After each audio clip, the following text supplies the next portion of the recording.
বলেছে যে 24-এর যে গণঅভ্যুত্থান সেটি আসলে একটা মহড়া, চূড়ান্ত যুদ্ধের মহড়া। এটি একটি বিষয়। আরেকটি বিষয় উনি বলেছেন, একটা টেরিবল অভিযোগ, সেটা হচ্ছে যে বিএনপি ফ্যাসিবাদের পথে হাঁটছে। এটা যদি বলেন, মানে 180 দিনে এরকম আলামত খুব স্পষ্ট কিনা। ধন্যবাদ। কিছু তো আসলে বাংলাদেশের কালচারে যে রাজনৈতিক বক্তব্য আছে সেগুলো একদম টিপিক্যাল ওই মানে সেমান্টিক্স গুলোই ব্যবহার করতে হয় আর কি।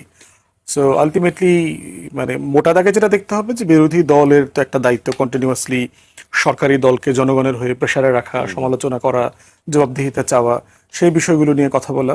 ফ্যাসিবাদের ব্যাপারে আমি আসলে একমত না। বিএনপি চাইলেও ফ্যাসিবাদ হতে পারবে না। ফ্যাসিবাদ হয়ে ওঠার জন্য যে কাঠামোগত স্ট্রেংথ, দার্শনিক জায়গা, আপনি যদি হিটলারের আর্ট এবং কালচারের সেমান্টিক্স পড়েন, তার যে অ্যাস্থেটিক বিউটি ছিল, আপনি ইউরোপের অনেক দেশ এখনো সেই লেভেলের কালচার তৈরি করতে পারে নাই। মানে ফ্যাসিবাদ কিন্তু অসাধারণ কালচারাল জায়গা তৈরি করেছিল।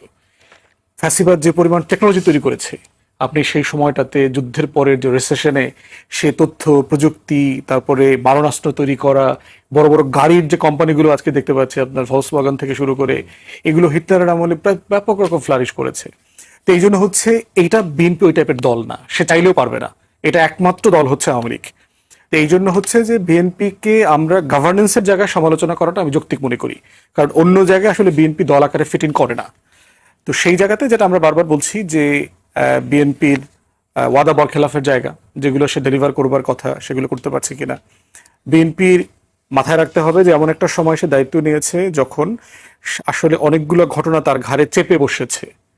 যে ওই যে সেনাপ্রধান দরবারের সময় আয়ুব বাচ্চুর গান বলেছিল না, গাইছিল না, যে আমি তো প্রেমে পড়িনি, প্রেম আমার উপরে এসে নাজিল হয়েছে আর কি। যে তো ওইরকম অবস্থা হয়েছে আর কি, যে জ্বালানি সংকট বলেন, ইনস্টিটিউশনাল কলাপস যেগুলো বলেন, এগুলোর ঘানি বিএনপিকে টানতে হচ্ছে। বিএনপিকে যেখানে আমরা সমালোচনা করব সেটা হচ্ছে সেই সমস্যাটাকে ম্যানেজ করতে পারছে কিনা। এইটা হচ্ছে বিএনপির সামনে সবচেয়ে বড় পরীক্ষা। এখন পর্যন্ত দেখে মনে হচ্ছে ফরেন অ্যাফেয়ার্স ছাড়া অন্য কোনো ডিপার্টমেন্টেই বিএনপি আসলে সিচুয়েশন হ্যান্ডেল করতে পারছে না।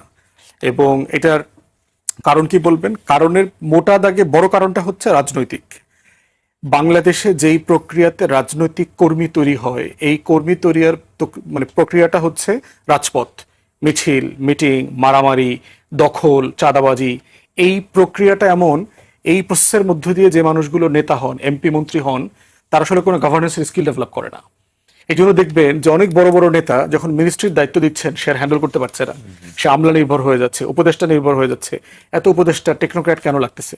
কারণ হচ্ছে যে আসলে যারা পলিটিশিয়ান আছেন তারা এগুলো ডিল করতে পারছেন না। অধিকাংশ মিনিস্ট্রিতেই আপনি ধরেন আমেরিকার রেসিপ্রোকাল ট্যারিফ এগ্রিমেন্ট নিয়ে আমাদের অনেক অস্বস্তি আছে।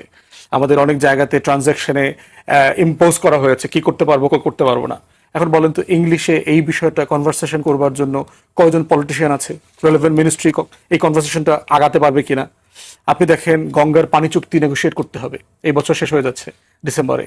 আপনি দেখেন তো যে এই রিলেটেড মিনিস্ট্রিতে যারা আছেন তারা সিরিয়াসলি এই যে ওয়াটার ইস্যু, এটার হিস্ট্রি, জাতিসংঘ কনভেনশন, ওয়াটার কনভেনশন যেগুলো আছে, এগুলো লেখাপড়া করে এই বিষয়ে ডিল করবার মতো ক্যাপাসিটি আছে কিনা। এই জন্য দেখবেন যে মানে আপনি জাতীয় সংসদের তর্কগুলো দেখবেন যে ইউনিয়ন পরিষদের চেয়ারম্যান মেম্বারে চলে যায়, কারণ সে আসলে এটা ডিল করতে পারছে না।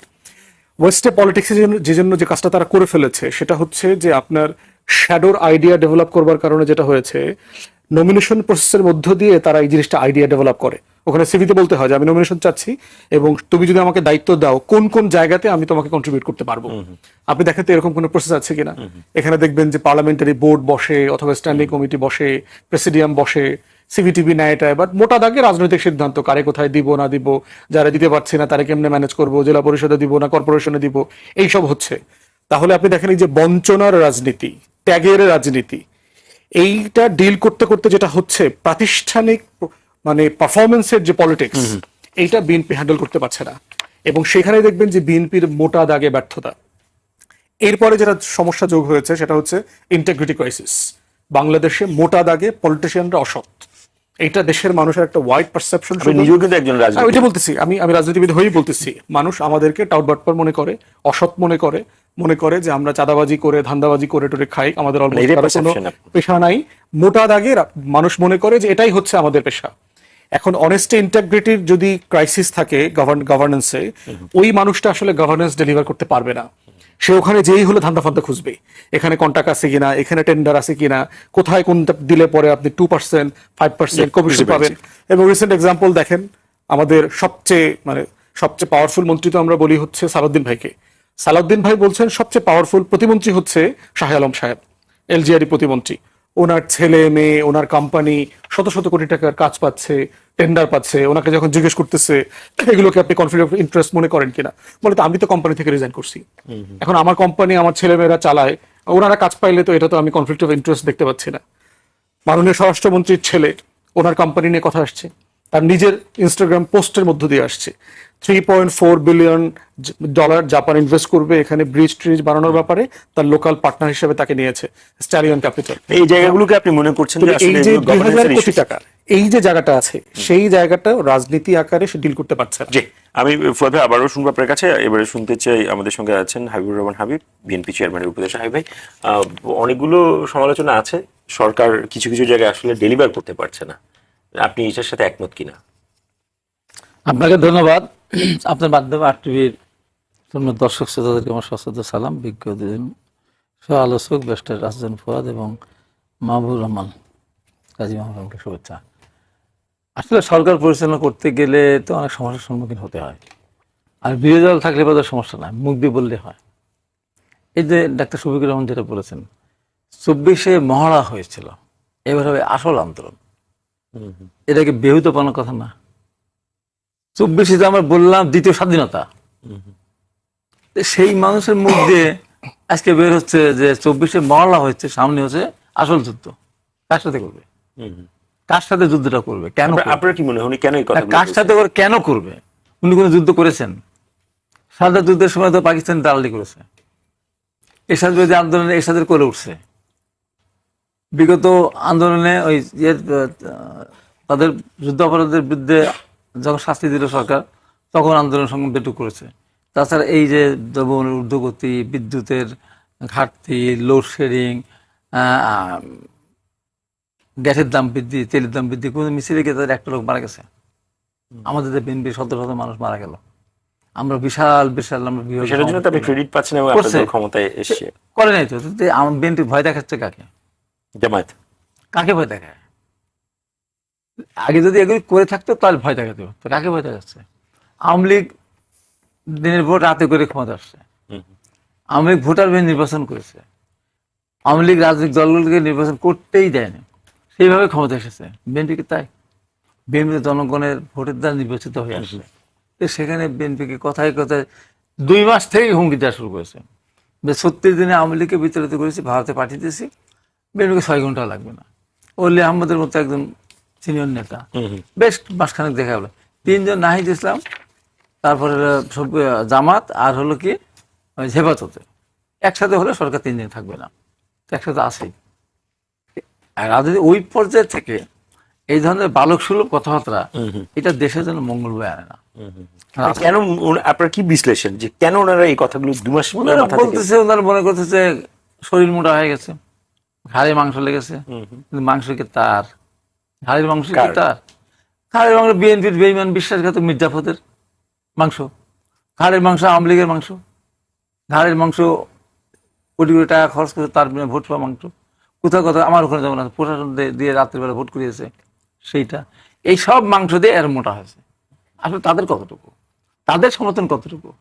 আওয়ামী লীগ ভোট সেটা না যেত, কয়টা ভোট পেত তারা? কয় % ভোট পেত? আর তাদের মানে ভোট দিবেই বা কেন? এই দেশের অবদানটা কোথায় তাদের? এই যে বৈষম্যবিরোধী আন্দোলন হলো, তাদের ছাত্র শিবিরের কথা বলে, ওরা কি প্রকাশ্যে ছিল?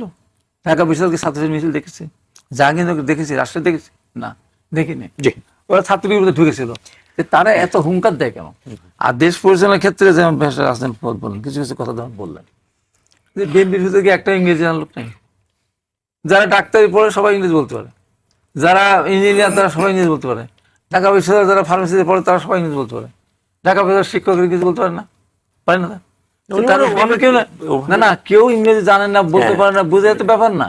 গঙ্গা চুক্তি করতে আমি তো পারবো, আমি তো ম্যানেজমেন্টের ছাত্র ছিলাম, দিক না আমার এটা দরকার, তোমার এটা দরকার, আমাকে দিবে না কেন? এটা আমার দাবি। এই জন্য কি আমার চাঁদে যাওয়ার মতো আমার সেই জ্ঞান দরকার আমার? আমি দেশ পরিচালনা করি, আমাকে যে কোনো একটা মন্ত্রণালয় দিক না কেন?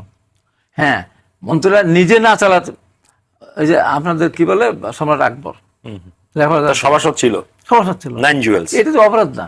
আজকে পৃথিবী যারা দেশ চালাচ্ছে সবাইকে কি একটা মন্ত্রী কি সব জানতা, একটা সচিব কি সব জানতা? একটা সচিব আজকে থাকছে 5 নম্বরের, কালকে যাচ্ছে স্থানীয় সরকার মন্ত্রণালয়, পরশুদিন যাচ্ছে না, তো সেখানে যাচ্ছে চালাচ্ছে না। এইটা হলো কথার কথা আর কি। সবাই যে ব্যারিস্টার হতে, আমাদের ব্যারিস্টার অভাব আছে নাকি? শত শত ব্যারিস্টার আছে, শত শত ডাক্তার আছে, শত শত ইঞ্জিনিয়ার আছে, তার নাকি যায় না? এই জন্য কথা বলতে হলে আমি আবারও ফিরবো আপনার কাছে। আমি এবার একটু শুনতে চাই ঢাকা বিশ্ববিদ্যালয় সামাজিক বিজ্ঞান অনুষদের ডিন রাষ্ট্রবিজ্ঞান অধ্যাপক কাজী মাহবুবুর রহমান, আপনার কাছ থেকে প্রশ্নটা অনেকটা এরকম, যেটা ফুয়াদ ভাই বলার চেষ্টা করছেন, আমাদের রাজনীতিতে আপনার সুশাসনের অভাব উনি দেখছেন, বিশেষ করে মন্ত্রণালয় কেন্দ্রিক ওনার একটা অবজারভেশন আছে, রাষ্ট্রকে নিয়ে, রাজনীতিবিদদেরকে নিয়ে ওনার একটা অবজারভেশন আছে। আপনি একজন রাষ্ট্রবিজ্ঞানী হিসেবে আমাদের আসলে এই মুহূর্তের রাজনীতি নিয়ে যে অবজারভেশন উনার, এটি কি আসলে মানুষের অবজারভেশন নাকি এটার একটা ভিন্ন দিকও আছে? উনি যেভাবে ঢালাও ভাবে বলছেন যে সাধারণ মানুষকে সাধারণ মানুষ রাজনীতিবিদদেরকে মনে করে যে এরা চাঁদাবাজ, এরা এরকম কিনা? আসলে রিডিংটা কেমন সাধারণ মানুষের? আপনাকে ধন্যবাদ। এবং ব্যারিস্টার ফুয়াদ সবসময় খুব ভালো আর্গুমেন্ট দিয়ে কথা বলতে পারেন। হাবিব ভাই দেখলাম চমৎকার ভাবে মানে অনেক সাধারণ ভাষায় অনেক আর্গুমেন্ট দিচ্ছেন। তো আমি তো একটু ভিন্ন, অনেক দিন ধরে এই ভিন্ন আর্গুমেন্টে আছি।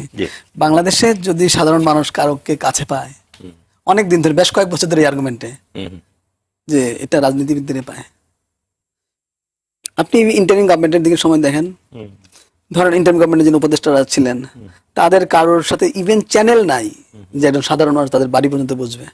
অথচ আপনি একজন রাজনীতিবিদ দেখবেন, ইভেন এমপি মন্ত্রীর কথা তো বলছি না, তৃতীয় চতুর্থ পঞ্চম সারির নেতাকে দেখবেন রাত 12টার সময় বাসা খুলে বসে আছে, ওখানে গিয়ে সদ্যিক মানুষ বসে আছে, আজকে আমার এই সমস্যা, কালকে মুখের বিয়ে, পরশু মুখের এই সমস্যা, আমার 500 টাকা দেন, আমার 1000। তার কাছে কিন্তু ক্রাইসিসে গেলে একটা সমাধান পাওয়া যায় এবং ভরসা পাওয়া যায় এবং তার পাশে পাওয়া যায়। কিন্তু আপনি দেখবেন সমাজের আর কোনো মানুষকে ইভেন আপনি ডাক্তার বলেন, ইঞ্জিনিয়ার বলেন, হয়তো কোনো ডাক্তার হতে পারে, কোনো ইঞ্জিনিয়ার হতে পারে, কিন্তু পেশা হিসাবে রাজনীতিবিদরা অনেক বেশি মানুষকে সময় দেন, অনেক বেশি মানুষকে সার্ভিস দেন। আর কেউ দেয় না, না ব্যুরোক্রেটরা দেয়, না শিক্ষকরা দেয়, না আমলারা দেয়, আমলাদের কথাই বললাম, কেউ দেন। আমি এটা ইভেন রাজনীতিবিদকে ফোনে, টেক্সট মেসেজে ম্যাক্সিমাম রাজনীতিবিদকে অ্যাভেলেবল পাওয়া যায়। কিন্তু আপনি যদি একজন আপনি এখন ভাইস চ্যান্সেলর হন বা আপনি যদি সচিব হন, আর কিন্তু আপনার ফোনে পাওয়া যাবে না, কিন্তু রাজনীতিতে পাওয়া যায়। হ্যাঁ, এমপি হয়েছে, মন্ত্রী হয়েছে, রাষ্ট্রপতি হলেও আমাকে একজন কাল 2 দিন আগে একজন ঢাকা বিদ্যালয়ের সাধারণ শিক্ষক, রাজনীতি করে না, সাদা দল না, কিছুই না, উনি আমাকে বললেন যে এই যে দেখেন গুণী মানুষ কেমন হয়, যেদিন শপথ নিলেন সেদিন তার SMS এর রিপ্লাই দিয়েছে। তো বলে দেখেন শপথ নেওয়ার পরেও রাষ্ট্রপতি চেঞ্জ হয় নাই, আমার SMS এর রিপ্লাই দিয়েছে।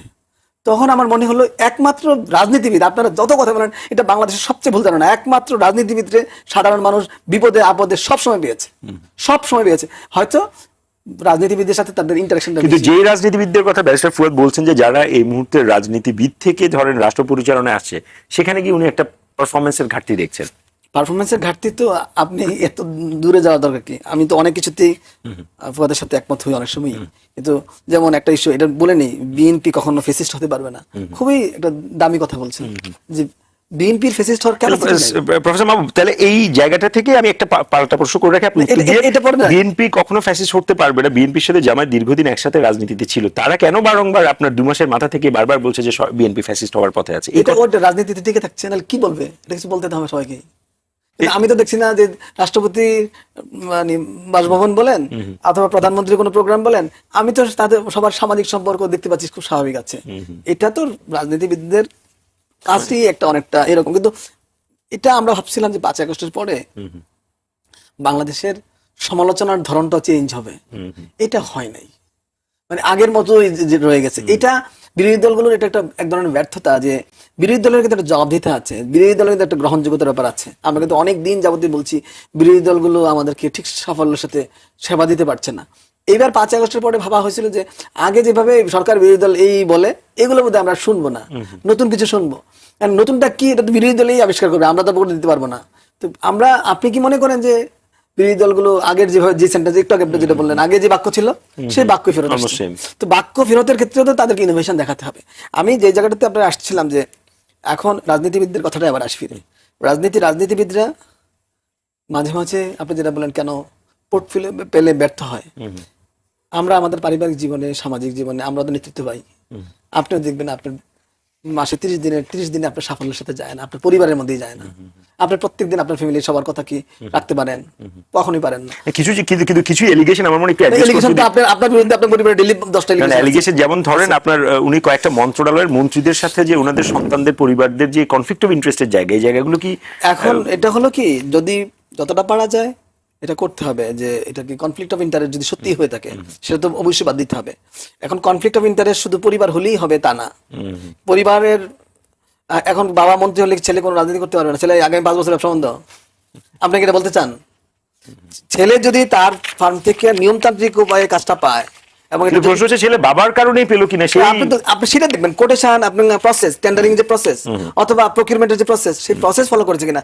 এখন একটা পরিবারে তো বাবার সাথে ছেলে আছে, এখন মন্ত্রী হওয়া মানে কি ছেলেরা তো অনেক বড় হয়ে গেছে, ছেলেরা আরেকটা এমপি হওয়ার মতো বা মেয়ে আরেকটা এমপি হওয়ার মতো, তো সেই 40-50 বছর বয়সে ব্যবসা বন্ধ থাকবে 5 বছরের জন্য, বাবা যেহেতু মন্ত্রী হয়েছে, সে খাবে কি? সে কাজ করে খাবে না? তো এটা একটা ব্যাপার। যেমন আরেকটা ব্যাপার হলো, যে দলটা ক্ষমতায় আসে সে একটা বিশ্বাসযোগ্যতা খুঁজে, যে আপনি সাপোর্ট, এই দেশে সাপোর্ট করার লোকের অভাব থাকে না।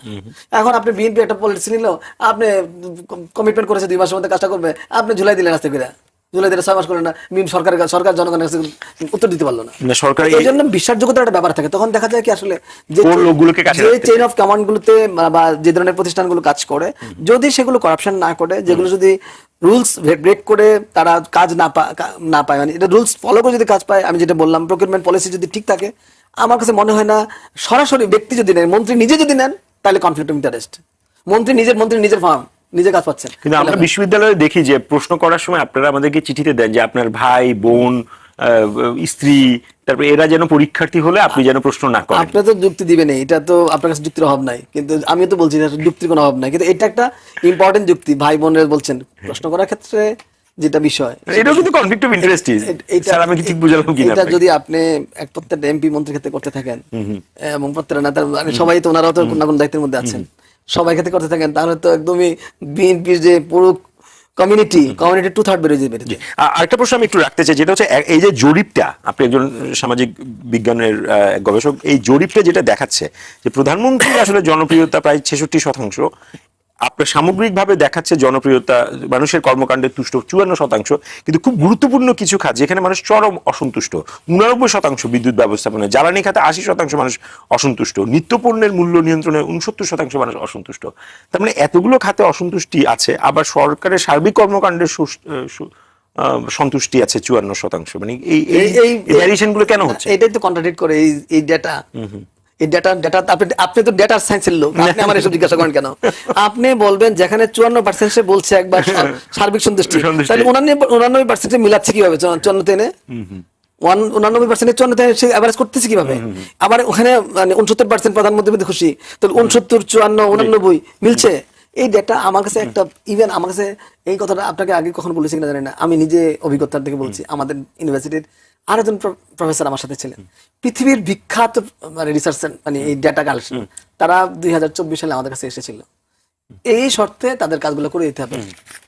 ধরেন আপনি $1 লাখ পাবেন, এর মধ্যে $2/3 আমি আবারও যেতে চাই ব্যারিস্টার আসাদুজ্জামান ফরিদ আপনার কাছে। ফরিদ ভাই, মোটা দাগে যেটা আপনার সহালোচক বলার চেষ্টা করলো, একটা ডিনায়াল ফ্যাক্টর আমি ওনার আলোচনার মধ্যে পেলাম। তো সরকারের আসলে সাফল্যের জায়গাটা কি? এই 6 মাসে আপনি তো প্রথম রাউন্ডে বলেছেন কোথায় কোথায় ব্যর্থ হয়েছে, ডেটা বলছে সরকার কিছু কিছু জায়গায় সফল হয়েছে, সাফল্যের জায়গাটা শুনবো। আর বিরোধী দলের পারফরমেন্স আপনি কেমন দেখলেন? যারা সরকারকে বলছে ফ্যাসিস্ট হয়ে যাচ্ছে, তাদের পারফরমেন্স কেমন দেখলেন? প্রথম কথা হচ্ছে যে মানে আপনারা যেহেতু দুজনই মাস্টারি করেন, আপনারা তো মাসলোজ মানে হায়ারার্কি অফ নিডস পড়েছেন এবং পড়িয়েছেন যার যার জায়গা থেকে। সন্তুষ্টি তো একটা খুবই জটিল একটা জায়গা, যে আপনি কিসের ভিত্তিতে কোন সমাজের কোন স্তরের মানুষকে জিজ্ঞেস করছেন। আপনি যদি আমাকে সন্তুষ্টির জায়গা জিজ্ঞেস করেন, আমি হয়তো বলবো যে বাংলাদেশে ভালো স্ট্যান্ডার্ড করা যাবে না, আপনি একেবারে। তো এখন হচ্ছে কিন্তু একটা যিনি মানে নুনান্তে পান্তা ফুরায়, তার কাছে 2 কেজি চালই একটা সন্তুষ্টির জায়গা। তো হায়ারার্কি অফ নিডস আছে মাসলোর, এবং এটা এখনো ভ্যালিড, যদিও 1940s এর ওনার রিসার্চ পেপার। তো সেই জায়গাতে আমি যদি সফলতার কথা বলে শুরুতে বলেছি, বিদেশ নীতিটা হচ্ছে যদি সরকারের সবচেয়ে এবং ইউনিক সফলতার জায়গা, সেটা হচ্ছে আমরা যে একটা স্বাধীন পররাষ্ট্র মন্ত্রণালয় মনে করছি যে ভালো করেছে, আমরা যে একটা সার্বভৌম রাষ্ট্র, আমাদের যে একটা বিদেশ নীতির অভিমুখ আছে, থাকা উচিত। এবং গত কয়েকদিন আগে থেকে আলোচনা হচ্ছে যে মক্কার সামরিক জোটে জয়েন করার ব্যাপারে বাংলাদেশের আগ্রহ আছে। আজকে উপদেষ্টা জানালেন যে চায়না এবং পাকিস্তানের যৌথ প্রোডাকশনে যে J-10C যে আপনার বিমান আছে, যুদ্ধ বিমান, সেটা কেনবার ব্যাপারে প্রস্তুতি চলছে, চুক্তিপত্র। সো এই জায়গাটাকে আমি একটা বড় সফলতার জায়গা দেখি সরকারের। দ্বিতীয় সফলতার জায়গা যদি বলি, সেটা হচ্ছে যে আপনার পদ্মা ব্যারেজ এবং তিস্তা ব্যারেজ করবার ব্যাপারে খুব সিরিয়াস ডিটারমিনেশন সরকার শো করেছে। তৃতীয় সফলতার জায়গা হচ্ছে মোটা দাগে রাজনৈতিক সহনশীলতা সংসদের বাইরে আছে। মুখের কিছু ধরেন রাজনৈতিক পলিটিক্যাল সেমান্টিক্স আছে, অ্যাপার্ট ফ্রম দ্যাট এখানে কোনো সিরিয়াস ইনটলারেন্ট কাউকে নামায় ফেলবো, ফাটায়া দিব, কাটায়া দিব, থাকতে দিব না, দেখা নিব, আবার বিরোধী দল নির্মূল করে ফেলবো, এই ধরনের জিনিস নাই। একটা গুমের ঘটনা ঘটেছে, 5-6টা ফেসবুকে স্ট্যাটাসের গ্রেফতার হয়েছে, বাট মোটা দাগে এটা সরকার অ্যাড্রেস করেছে। এর বাইরে হচ্ছে যে আপনি যদি যেগুলো, আমি এখনই ফেইলিওর স্টেজে যাব না, এক্সপেকটেশন লস আর কি, লস অফ এক্সপেকটেশন লস, সেই জায়গাতে বলবো যে ধরেন ল এনফোর্সমেন্ট এখন আপ টু দ্য মার্ক না। আমাদের পার্লামেন্টে এখন পর্যন্ত যদি বেস্ট পার্লামেন্টারিয়ান, এটা আপনার আমি একটু এক্সপ্লেনেশনটাই শুনতে চাই, শুধু রেটিং না, যে আমরা কিন্তু প্রায় 2 বছর ধরে এই শখগুলোতে বারবার বলছি মানে এনফোর্সিং এজেন্সিস গুলো প্রপারলি ফাংশন করছে না, সিচুয়েশনটা ভালো না আইন শৃঙ্খলার। এটার কারণটা কি? 2 বছর তো গেল। একটা কারণ তো হচ্ছে যে ল এনফোর্সমেন্টের যত ইনস্টিটিউশন আছে, রাষ্ট্রের পুরো কাঠামো তো ভেঙে গেছে। আপনি দেখেন 5 তারিখের পরে কিন্তু মানে কোনো মোটা দাগে রদবদল অথবা মোটা দাগে রিফর্ম করা একটা অনির্বাচিত সরকার তো এই পরিমাণ ঝুঁকি নিতে পারে নাই। এই জন্য দেখবেন যে বারবার বিএনপি কিন্তু বলেছে যে নির্বাচন দিলে পরে সকল মুশকিল আসান হয়ে যাবে। তো নির্বাচন হলো, আমরা তো কোনো রোড ম্যাপ দেখছি না। আমরা বলছি যে এখন পর্যন্ত যা যা ফেইলিওর হচ্ছে এর প্রত্যেকটা শতভাগ দায় বিএনপি সরকারের না, কিন্তু আপনি এটাকে যে অ্যাড্রেস করছেন, আপনি যে এটাকে মাথায় নিয়েছেন, সেটা দেখতে পাচ্ছি না। আমাদের পার্লামেন্টে দেখেন সালাউদ্দিন ভাই by far the most performing parliamentarian, লেখাপড়া যারা মানুষ, কিন্তু মিনিস্ট্রিতে যখন আসতেছেন তার কিন্তু কোনো ডেলিভারি নেই, তার কোনো রোডম্যাপ দেখতে পাচ্ছি না। আমাদের যে পুলিশ ফেল করছে, আমাদের যে এজেন্সি ফাংশনাল হচ্ছে না, আমাদের যে ইন্টেলিজেন্স এজেন্সি ব্রেকডাউন করেছে, রাষ্ট্রীয় কাঠামো ব্রেকডাউন করেছে, এটাকে অ্যাড্রেস তো করতে হবে। আপনি কি করছেন? আপনার রোডম্যাপটা কি? আপনি শুধু এসে বললেন আই হ্যাভ এ প্ল্যান, মানে এটার মানেটা কি? এরপরে কি? মানে এটা এই মানে ইউফোরিয়া তো একটা পর্যায়ে থাকবে না। মানে এখন আমরা সবাই বিএনপিকে সেফগার্ড করছি কেন? কারণ আমরা মনে করছি গণ অভ্যুত্থানের অংশীজন, আওয়ামী ফ্যাসিবাদের বিরুদ্ধে, দিল্লির আধিপত্যবাদের বিরুদ্ধে সবাইকে মিলে দাঁড়াতে হবে। এই অ্যান্টি আওয়ামিজমের যে ফ্যাসিনেশন, এই ফ্যাসিনেশনটা তো লম্বা সময় দীর্ঘমেয়াদে চলবে না, একটা পর্যায়ে কথা ভাষ্য তো কঠিন হয়ে যাবে। দ্বিতীয় সমস্যা যদি বলি, এখনই তো কঠিন হচ্ছে। হ্যাঁ, মানে এটা তো প্রতিদিন আমাকে এফেক্ট করছে। আমার পুলিশের ডেটাই দেখলাম 6 মাসে প্রায় 1800 মতো। আপনার গতকালের ডেটা হচ্ছে যে প্রতি মাসে গড়ে এখন 319 জন খুন হয়েছে। হ্যাঁ, মানে 1800 মতো খুন দেখলাম পুলিশের 6 মাসে আর কি। তাহলে এখন এই সব খুনের দায় তো বিএনপির না, কিন্তু প্রশ্ন হচ্ছে আপনি জনগণকে আশ্বস্ত করবার জন্য কি করছেন? আমি তো সেফ ফিল করছি না, চুরি ডাকাতি ছিনতাই, এটা একটা জায়গা গেল। এরপরে দ্বিতীয়ত হচ্ছে যে ইকোনমি একটা বড় জায়গা বাংলাদেশে, যেটা আলটিমেটলি ফ্রি ফলের ভিতরে আছে। আমার ব্যাংকিং সেক্টর বলেন, আমার এনবিআর বলেন, ট্যাক্সেশন বলেন, বাজেট এনফোর্সমেন্ট বলেন, তারপরে হচ্ছে নন পারফর্মিং লোন বলেন, এফডিআই বলেন, এরপরে ইনভেস্টমেন্ট বলেন, প্রত্যেকটা জায়গাতে খুবই মানে ডিফিকাল্ট সিচুয়েশনে আমরা আছি। সরকার বলছে আপনি $1 ট্রিলিয়ন ইকোনমি করবেন 5 বছরে, 1.5 কোটি জব তৈরি করবেন, মানে এটার সাথে কোনো সংখ্যা দেখতে পাচ্ছি না, বরং জ্বালানি সংকটে দেখতে পাচ্ছি লক্ষ লক্ষ মানুষ আসলে চাকরি হারিয়েছে গত কয়েক মাসে। এইটা একটা বড় ফেলিয়ারের জায়গা, যে অর্থমন্ত্রী, বাণিজ্য মন্ত্রী, ওনাদের তো দায়িত্ব এগুলোকে অ্যাড্রেস করবার। বলছে যে 2 বছর সময় লাগবে। কি করবেন? মানে আপনি সময়ের ফ্রেম দিচ্ছেন, 2 বছরের আগে এটা সমাধান হবে না। মানে এই 2 বছরটা আপনি আসলে সেটা ওই 2 বছর পরে যে ডেলিভার করবেন, কি করবেন? মানে আপনি 2টা মুরগি কিনলেন, মুরগি 2টাকে ডিম পাড়ানোর ব্যবস্থা করলেন, ওর জন্য তা দেবার জন্য একটা গোল সাজি কিনলেন, ওই সাজিটা সূর্যের নিচে যেন না পড়ে, ছায়া যেন না ঢোকে, এটার জন্য একটা ঘর বানাইলেন, তারপর না ডিম থেকে বাচ্চা বের হবে। আমরা তো সে রোড ম্যাপটা দেখতে চাই যে হ্যাঁ, এটার জন্য এই কাজগুলো আমরা হাতে নিয়েছি, এগুলো ডেলিভার করব, 2 বছর পর আপনি রেজাল্ট পাবেন। 2 বছরের জন্য কিন্তু মানুষ সময় দিবে আপনাকে, আপনি যদি টোটাল লেহা দিবে, কারণ যে দেশের যে সিচুয়েশন, ডেলিভার করবার সময় দেওয়া ছাড়া সিম্পলি কোনো অপশন নাই, এবং এটার জন্য একটা ন্যাশনাল ইউনিটি দরকার। আমরা বোধ করছি এটা সম্ভব। থার্ড ক্রাইসিসের জায়গা হচ্ছে জ্বালানি বিদ্যুৎ। মানে হিস্টোরিক্যালি বিএনপি এই জায়গাটাকে ভালো ডেলিভার করতে পারে নাই। তো সেই জায়গায় আমরা বোধ করতেছি যদি আপনি এটা ডেলিভার না করেন, আপনি কিভাবে কর্মসংস্থান তৈরি করবেন? ইন্ডাস্ট্রি, নতুন ইন্ডাস্ট্রি কিভাবে তৈরি হবে? পুরাতন ইন্ডাস্ট্রি সার্ভাইভ করতে পারছে না। ব্যাংকিং ইন্ডাস্ট্রির সাথে ইন্ডাস্ট্রির সম্পর্ক আছে। এফডিআই কিভাবে আসবে? আপনি সামিট করলে হবে না। তো আপনার এই যে যথেষ্ট গ্রাসরুট উপকরণগুলো আছে, বিজনেস ফ্রেন্ডলি এনভায়রনমেন্ট ক্রিয়েট করা, যদি ঠিক না করেন আপনারা বিনিয়োগ আসবে না। সেটার জন্য আপনি কি করছেন? জ্বালানি মন্ত্রী বলছেন দেখে দেখে চেয়ে দেখা ছাড়া আমার কিছু করার নাই, অপেক্ষা করতে হবে। প্রতিমন্ত্রী বলছেন এলসি খোলার টাকা নাই। আমার রিজার্ভের দিকে তাকালে তো মনে হচ্ছে না এলসি খোলার টাকা নাই। তাহলে আপনার কথা তো সামঞ্জস্যপূর্ণ হচ্ছে বলছেন। না। অর্থমন্ত্রী বলছেন যে যুদ্ধের পর থেকে দেশের অর্থনীতির অবস্থা খুব খারাপ হতে পারে, সত্য। 2 বছর পর্যন্ত শুধু অপেক্ষা করতে হবে, মানে শুধু অপেক্ষা তো একটা কমিটমেন্টের জায়গা হতে পারে না। জি। তো এই জন্য আমরা বলছি যে গভর্নেন্সের স্কিল হচ্ছে আপনি একটা জিনিস করছেন, এইটা ভুল কেন করছেন অথবা করতে পারছেন না, কেন করতে পারছেন না, কবে থেকে সহি করে করতে পারবেন, এই পুরো জিনিসটার ব্যাপারে একটা ট্রান্সপারেন্ট বক্তব্য আসা দরকার, যেগুলো মিনিস্ট্রিগুলো থেকে আমরা দেখতে পাচ্ছি না। হাই ভাই, ওই সরাসরি প্রশ্ন, কোন মন্ত্রণালয়গুলো আসলে খুব খারাপ করছে? যা যা আছে সব জিজ্ঞেস করেন। না, ভালো করছে তো উনি বললো কয়েকটা, খারাপ খারাপ করছে, কারণ ডেটাতে আছে কিন্তু খারাপ, বিদ্যুৎ খারাপ করছে, জ্বালানি খারাপ করছে, আপনার অর্থনীতিতে খারাপ করছে। আমি সর্বপ্রথম কাজী মাহমুদুর রহমানের সাথে একমত পোষণ করে জি, আমাদের ব্যারিস্টার আজদান ফুয়াদের ওই বক্তব্যের তীব্র প্রতিবাদ করছি। প্রতিবাদ অন রেকর্ডে, ঠিক আছে। কেন? রাজনীতিবিদের আমরা সবাই টাউন পেটপার না, জি, সবাই চাঁদা তুলে খায় না। আমাদের জীবনের কষ্টগুলো দেখতে হবে। সালাউদ্দিনের নামে আলোচনা হচ্ছে, সালাউদ্দিন গুম হয়েছিল, 5 ভাগে মোরবের ঠিক ছিল না, অনেকাংশ নেতাদের এই অবস্থায় ছিল। আমি তো ধরেন ব্যবসা করে খেতাম, টুকিটাকি সাপ্লাই কনস্ট্রাকশন। আওয়ামী লীগের 15.5 টেন্ডার দিতে দেয় না। জীবন জীবিকার জন্য একটা ছেলে, কি করতেন আপনি তখন?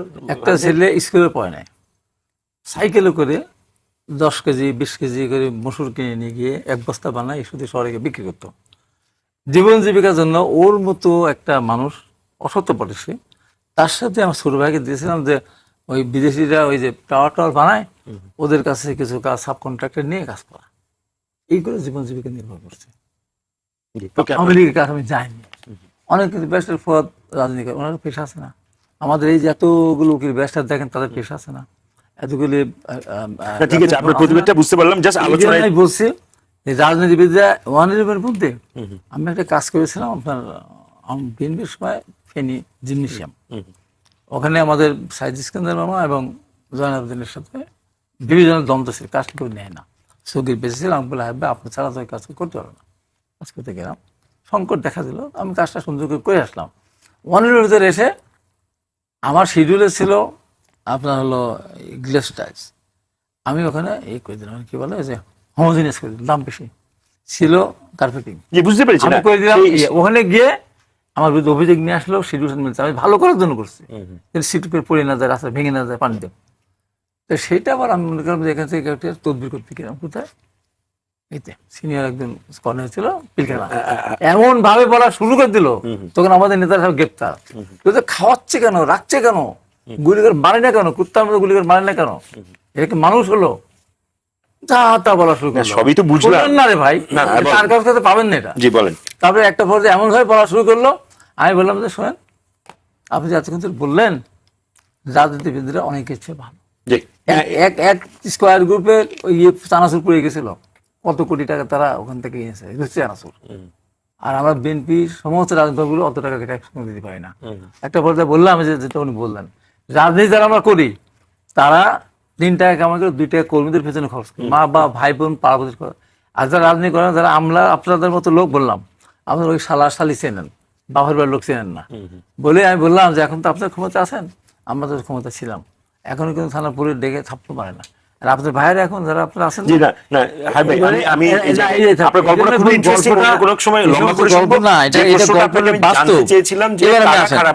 এবার আপনি আসেন, সব আপনারা আসেন, সুন্দর করে পরিপাটি করে দিলাম। আপনার মাছ মাংস ভালো, বাবুসি মশলা তেল সব আছে, লবণ নাই, বাবুসি মাংস রান্না করতে পারবে? লবণটা কোথায় নেই, লবণ বা শর্ট পড়ছে, পাবেন কোথায় আপনি? মানে এখানে লবণ হবে, এখানে লবণ হলো টাকা নাই, ডিজেল, অয়েল নাই, লবণটা হলো ডিজেল।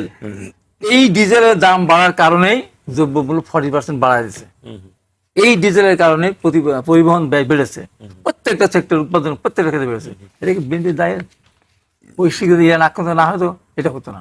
আজকে এই সেক্টর ফেলিওর বলছেন, এই যে গ্যাসের লাইন, গ্যাস নেই, 15 বছর 15.5 বছর তার গ্যাস উত্তোলন করেনি, চেষ্টা করেন, এলএনজি নিয়ে এসে তাদের ব্যবসাতে বড় করে। উনি যেটা বলেন যে 2 বছর আপনি যে ওয়েট করতে বলতেছেন, মন্ত্রী 2 বছর না, এই ওয়েট করা নাই, যদি যুদ্ধ 2 বছর চলে তাহলে এইভাবে ভোগান্তি চলবে, সারা বিশ্বে চলবে, আমাদেরও চলবে। আমরা আমাদের এখন তো ইরান আক্রান্ত না, তো আপনার আক্রান্ত হলো, রাশিয়া আক্রমণ করলো কোথায়? ইউক্রেন। আমাদের গমের দাম বেড়ে গেল, আমাদের ওখানে অর্থনীতি অন্য কোনো কারণ আমাদের ছিল না। ইরান আজকে তো সব মিডিল ইস্টের লোক যাওয়া বন্ধ হয়ে গেছে, আমাদের এখানে না হলে 50,000 1 লাখ লোক চলে যেত। বুঝতে পেরেছি, মানে এই যে অর্থনীতি আসবে কোথা থেকে?